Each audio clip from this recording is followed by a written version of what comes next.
In the last episode of the Zista Podcast, we were speaking to Dan Ram about personal branding. And in this one, we're going to go a little deeper into that subject area and focus on why communication skills are essential to enhance your personal branding.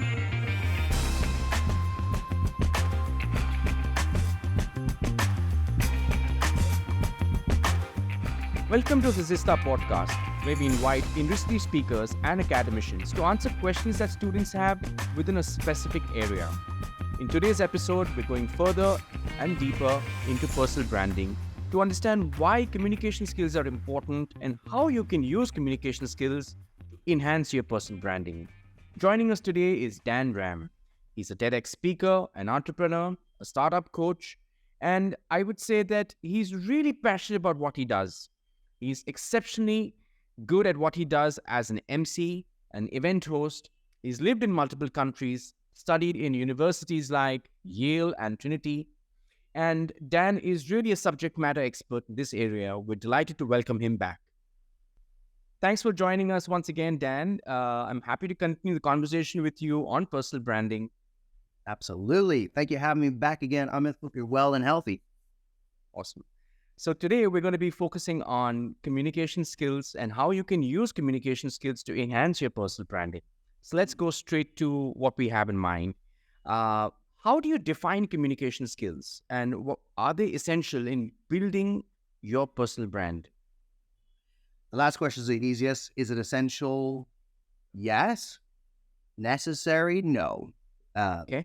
So we'll dig into that. But communication. So there's the obvious part of communication, which is verbal. It's what I am doing right now, using words to make sounds that you're able to hear. But actually, communication is a lot more than that. Communication is about the facial expressions, about the body movements, about everything else that is being transferred in addition to your voice. There are all kinds of statistics that are all made believe about like 80% of communication is nonverbal, 90% of communication, 70%, they're all made up. But the reality is that nonverbal is as essential, probably maybe more than verbal communication. And so within that definition, the broader definition of communication, I would say, yes, that's necessary for personal branding. If you're talking just about like talking, no. Valuable, useful for personal branding, but not necessary. There are many, many ways to communicate. In fact, quick detour. I'm sorry. This is right at the beginning of the podcast, but we're detouring already. One of the most globally loved people is Mr. Bean, right? Because Mr. Bean does not use words, he does not use language, and so everyone understands his humor, his body language, his facial expressions, right?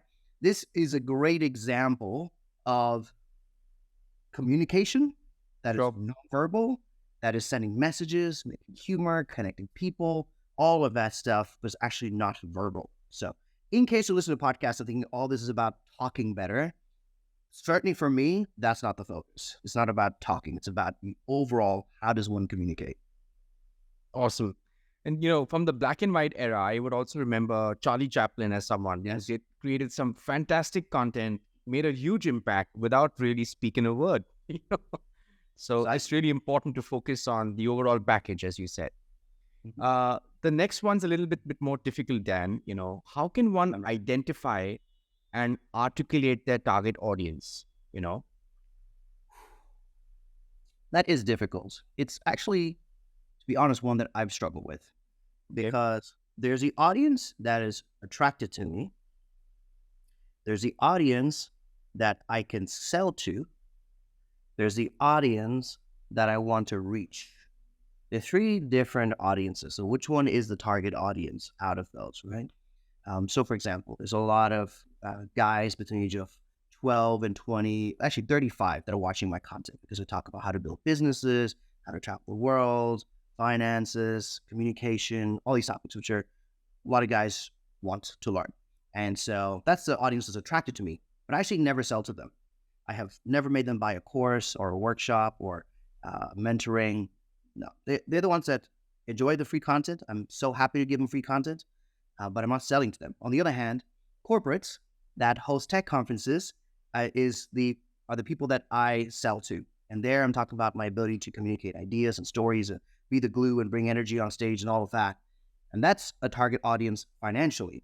And then there's the audience that I want to reach, which is ultimately what gives me joy, Amit, is this motto I have: start now, start simple.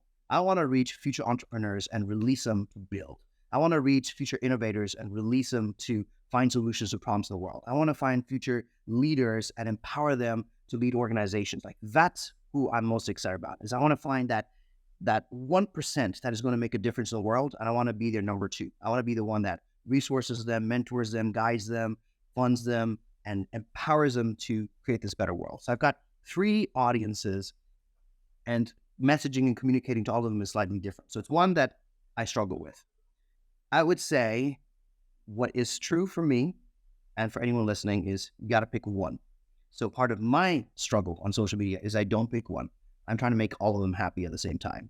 But if you really want to grow on it, you got to pick one audience. It's either the lowest hanging fruit, or it's the one you want to sell to, or it's the one that is naturally attracted to you, or it's the one that you want to reach for whatever reason that you have. So pick one niche.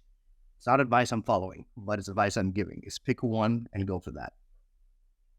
Awesome. And I think it's good advice as any.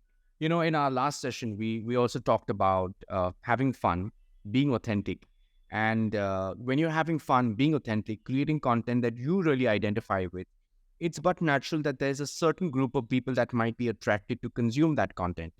And given a choice, I would say the target audience that you should choose is the one that's attracted to you. Now, it's easier said than done, because sometimes that target audience may not be in sync with the kind of audience you really want to go after.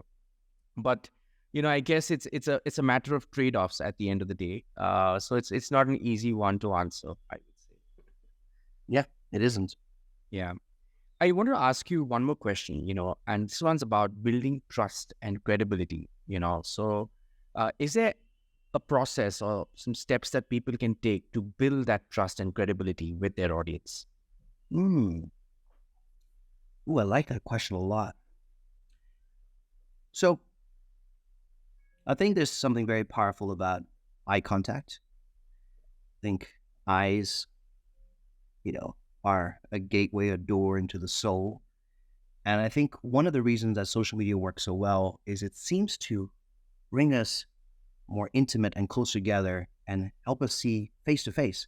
For example, if you had like a football player that you idolize, or a cricket player, or a Bollywood star, usually they are a tiny image on a screen far away from you. And now with social media, when they make a little story of themselves, you can see right into their eyes, right into their soul, and you feel like you know them better. So one thing I'd say when it comes to building trust and credibility is shorten the gap as much as possible. Don't just project. Don't just talk about things. Be it, and be there, and be present, right? So there's a difference if I was standing in the back of this little hotel room that I'm in right now and talking at you, but I'm sitting across from you and having a conversation with you, right? So this is as real and present as possible. Now I've got all my flashy stuff, and I can put us in a little metaverse world and make it immersive, but it actually increases the distance between us. So that's the first thing I'd say, is shorten the gap as much as possible. The second thing is people can tell fakes, and you got to own your story and be yourself. And I'm going to use the word project again. Don't project yourself to be someone that you're not. And so, I could create a different background and pretend like I'm on stage, but I'm just in my hotel room having a conversation. Of all the things I could do this morning, the thing that I value the most excited about was a chance to come and talk to you. And that's what I'm doing from my hotel room. So that's just me. That's me right now. And if you want to see me on stage, come to an event and we'll do that too. I've got a nice Indian outfit and, the pyro and the lights, and that's cool too. But right now, right here. So I'd say just own your story and be you, and don't try to project yourself to be someone that you're not. I think these two things are very important, but I'd say they're important for life, not just for social media. Social media may be where you learn it, maybe it's where you manifest it, but please be those things in real life too. Shorten the gap, be real, be present with people, and be yourself. Awesome. I want to ask you, Dan, how can one keep learning and improving their communication skills? So it's important to communicate, but obviously you want to, keep building on that. Yeah. Are there any resources that people can, lean on, or mentors they can follow? Oh, I love this question. I love it so much. Here's what we're going to do. Okay. Number one, I'd say go wide. What I Okay. mean by this is I am an anchor MC moderator. That's my job. And actually, there aren't that many role models and mentors in the space. So I go wide. I watch magicians because magicians are expert storytellers on stage. I watch late night comedians because they're good at dealing with a unknown, unfamiliar audience and warming them up through humor. I watch musicians because they tell stories through sound. I watch pastors in church because they have an ability to go back to the same crowd week after week and bring out a new piece of knowledge from the Bible that they're reading. So I love watching these four categories of people because they teach me things in my field.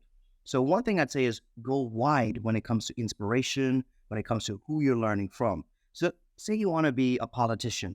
Don't just listen to the people in your party and in your stream. Listen, go wide, listen to everybody because it'll actually make your position better, more informed, and stronger. Say you want to be an engineer, great, but being an expert in math and having terrible social skills is not going to make you a great engineer. Being an expert at math and not being able to work in a team is not going to make you a great engineer. You need to go wide. So that's the first thing I would say is growth and inspiration is not just in your lane, it's actually wide. The second thing I would say is you've got to try. There's only so much you can read, watch, listen to, but unless you embody it and try it, it's not going to happen. So I love listening to podcasts. I love watching videos. Occasionally, I'll even read a book. But it's not until I apply it that I actually know if it's going to work or not. So the second thing I'd say when it comes to growth and learning is find spaces to try things. Now, I don't try, say, a game with the audience or some kind of engagement or a new format for interviewing speakers at a venue with 10,000 people. I might try it in a school with 60 people and I'll just see how that works and then I'll build it. So find those spaces where you can try things. Who are those friends that you can try things with? Who are those community members or family that will allow you to experiment and try something new? You got to have those safe spaces where you try things. Life is not just about, being at peak. You got to have those people at foundation that will build and grow with you. So that's probably the second thing that I would say. And the third thing is just have your eyes wide open because the world is changing fast. Everything is happening so fast. So do not close your eyes. Do not get lazy. Do not get complacent. And it's exciting too. I mean, at least for me, I don't know about you, Amit, but I'm all about personal growth. Like every day that I'm better than the last day is a great day. And so it doesn't matter what your age is. It doesn't matter how successful or not you are. It doesn't matter the accolades on your resume or CV. Just keep trying and growing. It's exciting.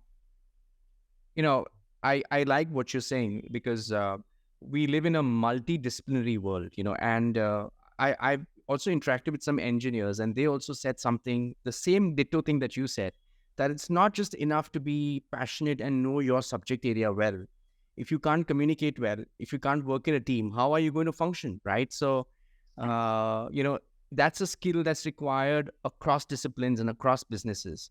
In fact, I was reading one study which actually said that public speaking is something people are really afraid of, Yeah. Yeah. I wanted to ask you, Dan, how did you discover your passion for public speaking? And what are some of the skills and techniques that you've learned and developed over time? Sometimes you discover your passion through a problem. Okay. So I did not wake up. I was not born into the world an extrovert. My sister, my little sister, she's an extrovert. She loves people. She's always talking. She's always got stories. She's always good at engaging. I'm the older brother, but I was always quieter. I was always an introvert. Still am an introvert. This surprises people. But actually, a lot of public speakers are introverts. That's another conversation for another podcast. But I grew up an introverted, shy, socially awkward, nerdy child. And if you listen to the last episode with me, I mentioned I was the son of an Indian diplomat. So I also looked, sounded, smelled, acted different than everybody else. this was my childhood until the age of now. I don't think I've ever fit in or look like anyone else. Like I wear a full-on Indian outfit at an all-German event. I'm just a brown guy in a kurta, and I've just got white older men in suits that are navy and black, and I love it. I've come to be this person, but I wasn't always this way, and I want to give that context because some people think passion is just it's what you dream about, it's what you fantasize, it's who you are naturally, and sometimes it's not. For me, my passion came out of a problem. I had a problem with communicating and speaking.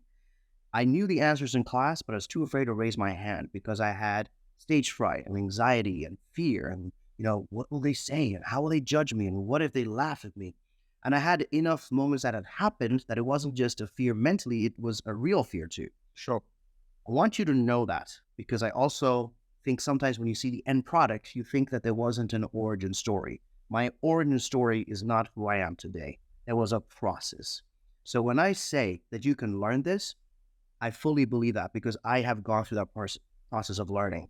When I say that this can be overcome, whatever fear, struggle, anxiety you have, stutters, accents, an inability to come up with an answer quickly, a fear of judgment, all of this you can overcome. I have overcome all of this. I mean, this is why I coach people. This is why I do workshops, because I believe in this. I did this myself. I've transformed myself. And so it's very, very possible. So communication is learnable. And everything that comes with communication, even your confidence, your ability to assert, your ability to keep people's attention, all of these things that are connected with communication, I think are so important in the world today, all can be learned. So that's the good news. The second thing is, I'm going to go with my motto again, start now, start simple. Right. Don't expect miracles overnight. So just baby steps every single day. I'm working on this too, right? So I can be funny on stage, but I know I can be funnier. And the difference between funny and funnier is just baby steps. I got to get some mentors, listen to some podcasts, take some training, do some courses. So this to me is super important, is that we don't become impatient with ourselves. We are capable of so much. So just start now, start simple, step after step, step after step. I really believe that you can overcome it. I think you can dominate. And I mean, honestly, people cannot imagine an introvert when they see me. It just does not happen in their brain. And yet that is still who I am. And like I said, we could do another episode about why introversion is a superpower, because I really believe it is. But for now, I'll just say it doesn't matter who you are, whether you have a natural gift of speaking or you have a fear of it. This is something that you can learn and own easily. Awesome. And I just want to say thank you for sharing such a personal story. Truth be told, when I was interacting with you, I would never be able to imagine that, at one point of time you were shy or you were an introvert, because clearly now you're just so, you're exuding confidence. You're so sure about what you're saying. And I think, you go one step further to the point of actually inspiring others to, actually follow in those, in that direction. So that's really awesome, Dan. Thanks so much. Thank you so much. I appreciate those words. That means a lot to me.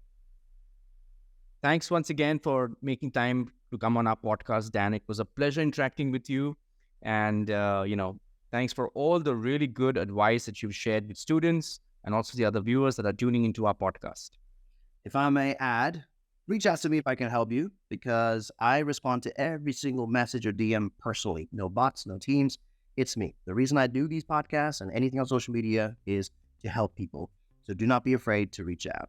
Second, consume everything that Amidst is creating, because having this kind of quality content and for free is a labor of love for him and super easy for you. So while it's there and while you've already got it, download all the episodes and make sure you listen to it, because the more you consume, the more you learn, the better you'll be. And third, I wish you well in your life, and I hope our paths cross. Awesome. Thanks again, Dan. It was really cool. Thank you. I'm happy that we wrapped another power-packed session with Dan Ram.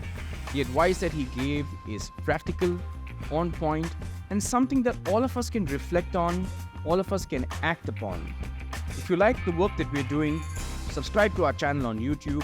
You can certainly follow us on Google Podcasts, Apple Podcasts, and Spotify. Our handle is the Zista Podcast.